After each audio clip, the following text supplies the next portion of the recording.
2014 के लोकसभा इलेक्शन सिर्फ एक ही महीने दूर है, इलेक्शन की तारीखें आ गई है और आचार संहिता लागू हो गई है। यानी कुछ समय पहले तक जो सरकार के अलग अलग विभाग जोर शोर से अपना प्रचार कर रहे थे, वो आचार संहिता लागू होते ही बंद कर दिए गए हैं।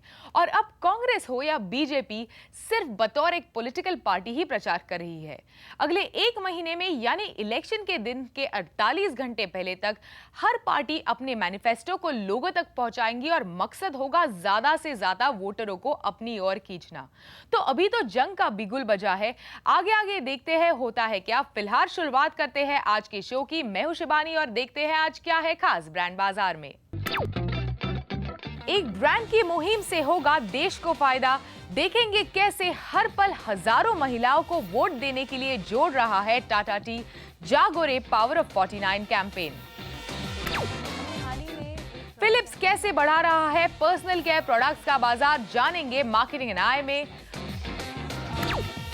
और मीडिया और मार्केटिंग के किन दिग्गजों ने जीता IAA इंडियन लीडरशिप अवार्ड। एक कैंपेन जिसने ब्रांड इक्विटी और ब्रांड पर विश्वास होने के मायने ही बदल दिए, वो है टाटा टी जागो रे। 2007 से चल रहे इस कैंपेन ने आज नई ऊंचाइयां छुई है अपनी मुहिम पावर ऑफ 49 के जरिए। कैसे ब्रांड ने खुद को हर पल जोड़ा एक नए मुद्दे से, कैसे बना जागो रे देश का सबसे इंपैक्टफुल कैंपेन, एक नजर डालते हैं इस कैंपेन की कहानी पर। आइए सर, आइए सर। 2007 में पहली बार टाटा टी ने देश के लोगों को जागने को कहा। ब्रांड ने देश के लोगों को अपने हक के लिए वोट करने को कहा। इसके तहत ब्रांड ने जागो रे वेबसाइट लॉन्च की, जिस पर वोटर रजिस्ट्रेशन शुरू किया गया और देश के यूथ को वोट करने के लिए उत्साहित किया। 2010-2011 में इस कैंपेन ने एक नया रुख लिया और करप्शन को मुद्दा बनाया। खिलाना बंद, पिलाना शुरू। इसमें लोगों को कहा गया कि वो अपने काम कराने के लिए घूस ना दें। और इस दौरान भी ब्रांड ने वेबसाइट के जरिए एंटी करप्शन मैसेजेस शेयर किए और लोगों को घूस ना देने की प्लेज लेने को कहा। 2011-2012 में ब्रांड ने लोगों से सोच बदलने की गुहार लगाई। इसमें देश में हो रहे पॉजिटिव बदलावों को दिखाया गया। इसके अलावा इसी दौरान अपनी वेबसाइट के जरिए ब्रांड ने CHRI के साथ मिलकर नो योर पुलिस नाम की मुहिम चलाई, जिसमें लोगों को उनके हक और उनकी ड्यूटीज के बारे में जागरूक किया गया। 2013 की शुरुआत में ही ब्रांड ने जागो रे के जरिए एक और छोटी शुरुआत की और अब वुमेन्स राइट और सेफ्टी के मुद्दे को प्राथमिकता दी। इसका मकसद था लोगों में औरतों को आदर देने की भावना जगाना और जेंडर स्टीरियोटाइपिंग को खत्म करना। इसी मुहिम को बढ़ाकर इलेक्शन से जोड़ा गया और पावर ऑफ 49 की शुरुआत हुई। अब से मेरी हर फिल्म में हीरोइन का नाम मेरे नाम से आगे होगा। As we moved into 2013, of course, we knew that we were getting into the general elections. We also had to restage one of our lead equities, Tata Tea Gold, with a product story which is all about long leaves. So we actually decided to bring these three things together, and we studied women and what their attitude towards elections was. और जब हमने इस space को study किया, we came to the conclusion that actually women were not really involved in the election process. And what we're trying to do here is we're trying to get, and women will be recognized to be a political force only if they vote based on women's issues. And that's when politicians will begin to respond to them. So the second phase of the campaign is really about actually awakening Indians to the need to actually vote based on their issues. Tata T का जागो रे आपको सिर्फ जगाता ही नहीं है, बल्कि हर पल झंझोड़ता है उठकर फैसला लेने के लिए। यूथ से जुड़ने के साथ साथ साल दर साल ये कैंपेन बड़ा और बोल्ड होता गया। आज पावर ऑफ 49 सिर्फ एक टीवी कमर्शियल नहीं है, इसके इर्द गिर्द इससे जुड़ी कई एक्टिविटीज की जा रही हैं। लोकसभा इलेक्शन के लिए ब्रांड औरतों को बतौर वोटर खुद को रजिस्टर करने को कह रहा है, जिसके लिए टाटा के एम्प्लॉयज को खास ट्रेनिंग भी दी गई है। टीवी पर काला टीका नाम का कैंपेन चल रहा है, तो देश भर में टीवी के स्टार्स के साथ बहु नहीं बहुमत कैंपेन किया जा रहा है। वोट करो 49 के पावर के लिए वोट करो, टाटा टी गोल्ड। इंडिया में जिन एरियाज में टीवी सीरियल्स गए हैं वर्सेस जिन एरियाज में टीवी सीरियल्स नहीं गए हैं, there was a significant difference. जहाँ पे लोगों ने टीवी सीरियल्स को देखा था, वहाँ पे फीमेल चाइल्ड की एडुकेशन ज़्यादा थी, वो पढ़ रहे थे ज़्यादा, उनकी शादियाँ देर से हो रही थी। इनफैक्ट इन एरियाज़ में जो मर्द थे वो भी अपने घरों में अपनी बीवियों के, अपने औरतों का ज़्यादा सहायता कर रहे थे। So this was one insight. हमने डिसाइड किया कि अगर हमें चेंज लाना है तो हम ये पावरफुल टीवी प्रोटैगनिस्ट को लेंगे और इनके साथ जाएंगे भारत के सारी औरतों के पास कि इस इलेक्शन में आप वोट अपने मुद्दे पे करिए। Our focus is really in building long-term leadership in citizens to take ownership and responsibility of solving issues in their own local neighborhood. And so what really excited us about the Power of 49 campaign was not just that Tata wanted to register women to vote, but that they really wanted to walk the talk in that they were investing in their own employees, from being just volunteers to actually being community organizers, to take responsibility to make this dream of getting 100 million women voters registered to vote. Rape, acid attack. आने वाले दिनों में road shows, voter registration camps, downloadable anthem और music video भी इस campaign का हिस्सा होंगे। ब्रांड का मानना है कि हर इलाके, हर तबके के लोगों से जुड़ना, वोट करके अपने अधिकार का सही इस्तेमाल करने का मैसेज उन तक फैलाना जरूरी है और लोग प्रेरित होंगे तभी कैंपेन का मकसद भी पूरा होगा। हम औरतें हैं 49% वोटर्स, यानी सिर्फ बहू नहीं, हम हैं बहुमत। एक सेट स्टिमुलस यूज़ कर रहे हैं इंडिया को टारगेट करने के लिए और एक सेट स्टिमुलस यूज़ कर रहे हैं भारत को टारगेट करने के लिए। सो जो हमारा बहु से बहुमत कैंपेन है is really that's the line that we're using on the GEC channels to actually target Bharat, and we also have a distinct campaign on the niche channels targeting India, where we believe the issues are different. The issue there is that upmarket and urban Indians really don't go out to vote. So what we're doing with the Power of 49 campaign is making a difference to society, and whatever track and whatever measures we have internally also suggests that what we're doing with Power of 49 is actually benefiting our own business, which is why we are investing so much of money and so much of resource behind it. Because I think here there's a magical cusp where actually doing something with society is also resulting in a positive benefit for the brand. हमने एक बड़ा visual symbol लिया है इस campaign में, और वो symbol ये है कि जो आपके उंगली पे जो काला टीका आता है वो औरतें अपने माथे पे लगाती हैं ऐसे, तो वो बिंदी जैसा दिखाई देता है। सारे पैक्स पर उन्होंने ये सिंबल डाल दिया है। तो होता ये है कि मतलब आप सिर्फ ये कैंपेन को टीवी पर नहीं देखोगे और डिजिटल मीडियम पे नहीं देखोगे, आप एक्चुअली जब खरीदोगे टाटा टी तो वो सिंबल के साथ आप इंटरेक्ट करोगे, और वहाँ लिखा हुआ है कि अगर आप इलेक्शन में पार्टिसिपेट करना चाहते हो या आपको कुछ रजिस्ट्रेशन करना है तो कैसे आप टाटा टी के वेबसाइट पे आके कर सकते हो। अपने इस जागो रे कैंपेन के दौरान ब्रांड हर साल कई एनजीओज के साथ भी जुड़ा, करोड़ों रुपए खर्च किए, देश के कोने कोने तक अपना नाम पहुंचाया। जाहिर है इस सब का असर ब्रांड की सेल्स पर पड़ा और ब्रांड को इससे फायदा हुआ, लेकिन साथ ही एक ऐसा कैंपेन बना जो बाकियों के लिए मिसाल है। उन पर उम्मीदवार चर्चा करेंगे ताकि आप सही उम्मीदवार को पावर में ला सकें। ब्रांड बाजार में अभी वक्त है एक छोटे से ब्रेक का। आगे देखेंगे ढेर सारी अटकलों के बीच मई में हो रहे गोवा फेस्ट में इस बार क्या होगा खास। वेलकम बैक, आप देख रहे हैं ब्रांड बाजार। कंज्यूमर इलेक्ट्रॉनिक का प्रोडक्ट ब्रांड्स अपनी पर्सनल केयर कैटेगरी की सेल्स को बूस्ट करने में जुट गई है और इसके लिए ब्रांड्स छोटे छोटे ओकेजन्स का सहारा ले रहे हैं, जैसे वैलेंटाइंस डे, विमेंस डे वगैरह। इससे ब्रांड को क्या फायदा हो रहा है और कैसे बदल रहा है इस मार्केट का रूप, ये जानते हैं आज मार्केटिंग एंड आई में फिलिप्स इंडिया की अनुरीता चोपड़ा से। अनुरीता, वेलकम टू ब्रांड बाजार। फिलिप्स का फोकस आजकल अपने पर्सनल केयर प्रोडक्ट्स का बाजार बढ़ाने पर है, तो किस तरह से आप ये कर रहे हैं? पर्सनल केयर की सिर्फ एक ही चीज़ हम दिमाग में और दिल में रखते हैं, वो ये है कि youth of India is our core audience. तो यूथ को अगर हम मद्देनज़र रखते हैं तो हम देखते हैं कि उनके लिए फ्रैंकली कोई सीज़न नहीं होता है। उनके लिए ऐसा नहीं है कि सिर्फ होली बिग है या दिवाली ही सबसे बड़ा फेस्टिवल है। वो अपने ही ओकेजन्स बनाते रहते हैं, उनकी लाइफ में अपने ही ओकेजन्स बनते रहते हैं। तो हमारे लिए बहुत इम्पॉर्टेंट है कि हम यही सारे ओकेजन्स जो भी उनकी लाइफ में रेलेवेंट हैं वो उनसे उन्हीं ओकेजन्स में बात करें, और इसीलिए हमने एक डेडिकेटेड कैंपेन अभी रिसेंटली लॉन्च किया था जो सिर्फ यूथ को कनेक्ट कर रहा था। तो सेलिब्रिटी एसोसिएशन किस तरह से आपके लिए फायदेमंद रहा है? हमारी एसोसिएशन अच्छी रही है करीना के साथ, उन्होंने हमारे साथ काफ़ी अच्छा काम किया है, ब्रांड को काफ़ी एसोसिएशन से बेनिफिट भी हुआ है। आप अगर सेलिब्रिटी एसोसिएशन करें तो वो नेक्स्ट लेवल पे आप कंज्यूमर्स को, अगर आप 10 कंज्यूमर्स को सिंपली रीच कर रहे हैं तो आप 100 कंज्यूमर्स को जल्दी रीच कर सकते हैं, क्योंकि कुछ एस्पिरेशन, कुछ connect celebrities bring on board. तो उस लेवल पे आप थोड़ा सा हमारी मार्केटिंग लैंग्वेज में हम उसे कट थ्रू कहते हैं, हम उसको कट थ्रू जल्दी कर लेते हैं, इफेक्टिवली कर लेते हैं। पर्सनल केयर प्रोडक्ट्स कंज्यूमर की बहुत सारी पर्सनल नीड्स से जुड़े हैं, तो फिलिप्स अपने प्रोडक्ट्स में किस तरह का इनोवेशन ला रहे हैं अपने कंज्यूमर्स से कनेक्ट करने के लिए?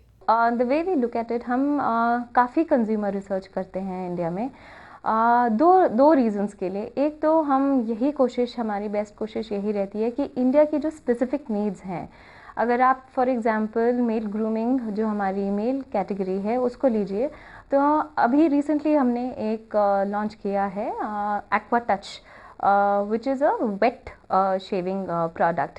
इंडिया क्या है कि अगर आप जैसे देखें तो most main in India have a habit of doing wet shaving, which is आप फोम लगाएंगे और फिर आप वेट शेविंग करते हैं। तो हमने काफ़ी कंज्यूमर वर्क किया, काफ़ी प्रोडक्ट टेस्टिंग हम रेगुलरली करते रहते हैं, but it's not just about product testing, हम उनसे ये भी समझते हैं कि उनकी अगर कोई ज़रूरत है तो वो क्यों है। अगर वो 100 ईयर्स से 70 ईयर्स से वही एक हैबिट है तो वो हम चेंज नहीं करना चाहते हैं, हम उनको सिर्फ एक सोल्यूशन देना चाहते हैं जो उनकी ये पर्टिकुलर जो एक्सरसाइज है, मॉर्निंग एक्सरसाइज है, उसको थोड़ा सा और इम्प्रूव्ड बनाएं, उनको बेटर एक्सपीरियंस दें, उनको फास्टर एक्सपीरियंस दें, उनको बेटर सेटिस्फैक्शन दें। यहाँ पे एक्वा टच हमने पूरा प्रोडक्ट लिटरली स्टार्ट किया है, बेस से हमने डेवलप किया है इंडिया के लिए, और एक वेट शेविंग प्रोडक्ट हमने लॉन्च किया है।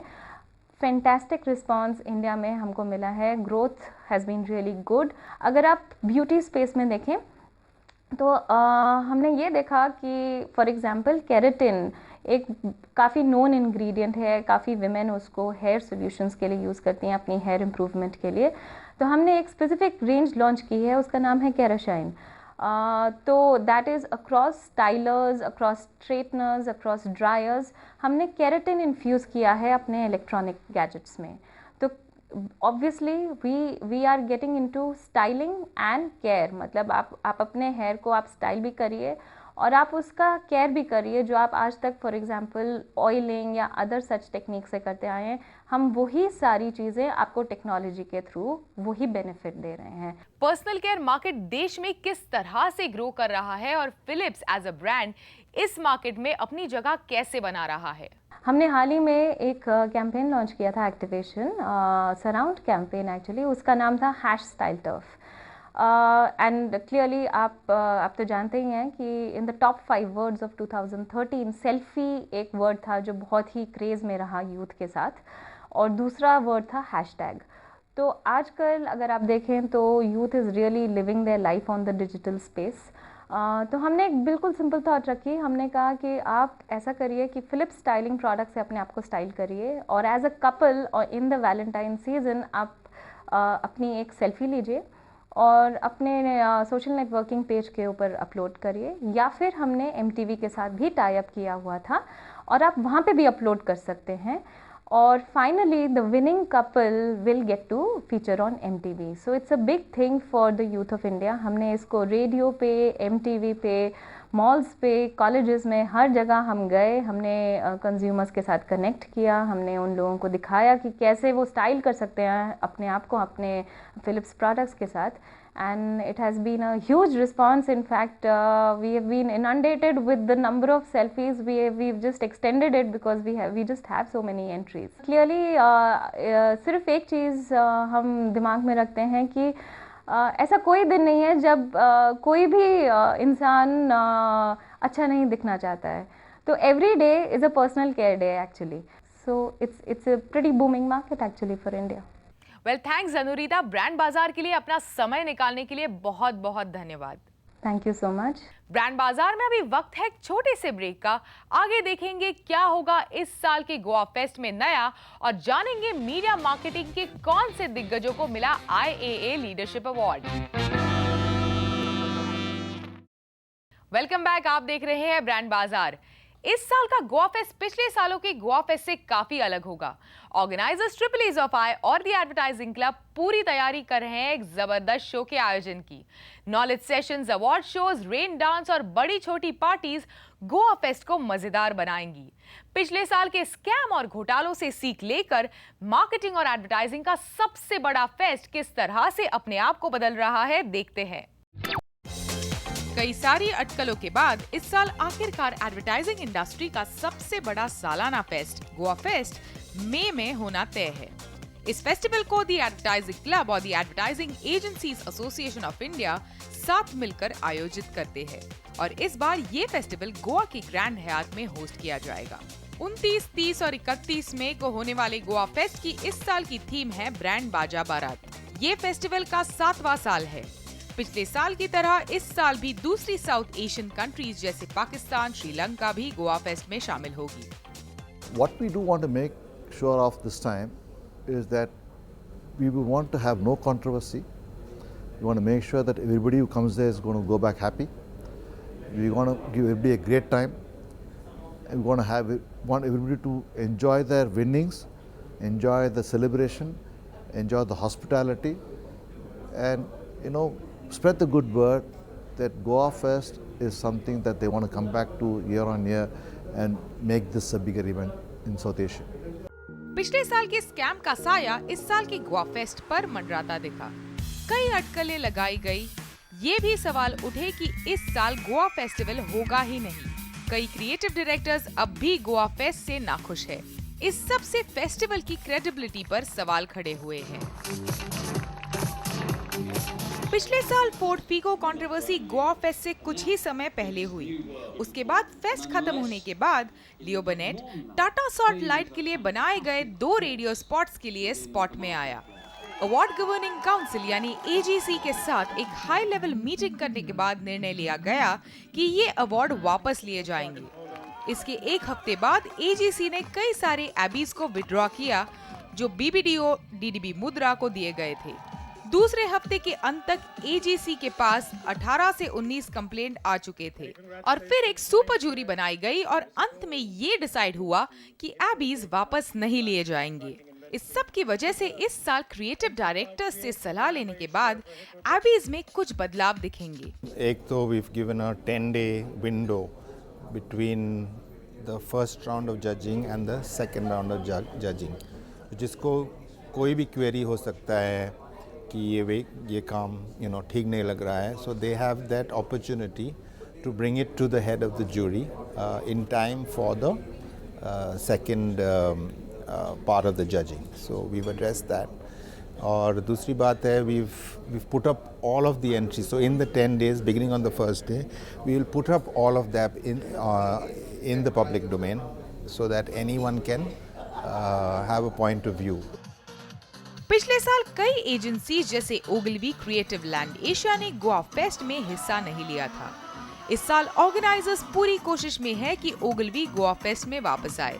ओगलवी, मैकैन और लियो बनेट को इस फेस्टिवल में अभी भी अपने पार्टिसिपेशन का कॉन्फर्मेशन देना है। क्रिएटिव लैंड एशिया इस बार भी गोवा फेस्ट का हिस्सा नहीं होगा। IAA देश में लीडरशिप अवार्ड्स आयोजित करता है जिनमें मार्केटिंग और मीडिया इंडस्ट्री के लीडर्स को सम्मानित किया जाता है। इस साल अवार्ड्स का दूसरा साल रहा और यहाँ काफी चकाचौंध दिखी। इस साल 21 लीडर्स को अवार्ड शो में सम्मानित किया गया। मार्केटिंग और एडवर्टाइजिंग से जुड़ी अपनी अलग अलग पहल और खास काम के लिए मीडिया मार्केटिंग और एडवर्टाइजिंग प्रोफेशनल्स को second edition of IAA leadership award में सम्मानित किया गया। कभी भी किसी भी अवार्ड में हिस्सा न लेने वाले लोलिंटास के चेयरमैन और chief creative officer R Balki को मिला creative agency head of the year award. Shashi Sinha CEO IPG media brands India बने media agency head of the year. HUL के नितिन परांजपे को मिला CEO of the year award. Rajasthan Patrika के डॉक्टर गुलाब कोठारी को मिला editor of the year. Marketers में HDFC बैंक के कार्तिक जैन बने marketer of the year banking. HDFC standard life insurance के संजय त्रिपाठी ने मारी बाजी इंश्योरेंस कैटेगरी में। ऑटोमोटिव में हीरो मोटोकॉर्प के अनिल दुआ बने टू व्हीलर्स में मार्केटर ऑफ द ईयर और Hyundai मोटर इंडिया के राकेश श्रीवास्तव बने marketer of the year auto passenger vehicles. अपने सोशल कॉजेस और जबरदस्त आइडिया के लिए जाने जाने वाले आइडिया के शशि शंकर को मिला marketer of the year mobile services और माइक्रोमैक्स के शुभदीप पाल बने marketer of the year mobile devices. HUL के अरुण श्रीनिवास बने marketer of the year FMCG personal care. FMCG में फूड एंड बेवरेजेस में ITC के राजेश VL बने marketer of the year. Samsung के संदीप तिवारी बने marketer of the year consumer durables और UltraTech cement के कुमार पिल्ले बने marketer of the year FMCG में होम इम्प्रूवमेंट कैटेगरी में। PNG की सोनाली धवन बनी marketer of the year household products की कैटेगरी में और फ्लिपकार्ट के रवि वोरा ने मारी बाजी marketer of the year e-commerce category में। इसके अलावा शाहरुख खान और प्रियंका चोपड़ा बने brand ambassadors of the year. आपको हमारा आज का शो कैसे लगा आप हमें लिख सकते हैं brandbazaar@network18online.com पर और हमें ट्विटर पर भी फॉलो कर सकते हैं @आवाज़-बीवी पर। फिर मिलेंगे अगले हफ्ते इसी दिन इसी समय सिर्फ CNBC आवाज पर।